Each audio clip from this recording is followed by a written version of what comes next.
ये बजट में जो उन्होंने फ्रॉड की डेफिनेशन को बड़ा किया, इससे तो लगता है कि उन्होंने ऑडिट और असेसमेंट को ख़त्म कर दिया। कि उन्होंने पूरे साल क्या किया एक्चुअली, अगर पूरे साल एक्चुअली उन्होंने ये किया है कि रिटर्न से निकाल के इनपुट और सस्पेंशन किए, और जब सस्पेंशन आप कर देंगे तो फिर मजबूरन टैक्स पेयर को वो अमाउंट टेम्परेरी जमा करवानी ही होती है, अदरवाइज़ वो सस्पेंशन रिस्टोर नहीं होती है।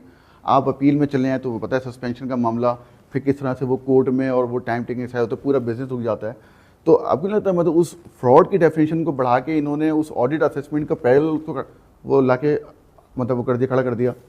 इसके आगे बताऊंगा आपको। इसके आगे ये हुआ है कि जब इन्होंने ये एनेक्जर जे और H1 शुरू किया है, तो ये 2-3 महीने हुए हैं, उस दौरान इन्होंने सिर्फ स्टॉक की फिगर्स पे हाथ रखा है कि किसके पास कितना स्टॉक है, और उसके पास पहुंच गए हैं कि 38 की पावर्स यूज करेंगे हम, आप स्टॉक टेकिंग करा दीजिए। अब जो पैन पाकिस्तान काम कर रहा है वो एक रातों रात कैसे स्टॉक टेकिंग करा देगा, और वरना इतनी डिमांड है।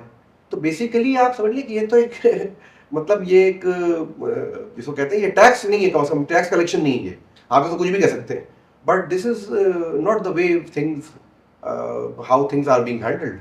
तो ये अब इस तरह से, तो उसके बावजूद यानी कि जो जिसको रिकवरी कह रहे हैं ये और कलेक्शन कह रहे हैं, इसमें कितना अक्रूवल है, कितना एडवांस है, कितना रिफंड है, अगर आप इसकी डबल एंट्री करें तो आपको पता लग जाएगा वेयर डू यू स्टैंड। क्योंकि हमने तो ये देखा पिछले 1.5 महीने के अंदर कि 2026 के क्या 2027 के एडवांस चेक लिए इन्होंने।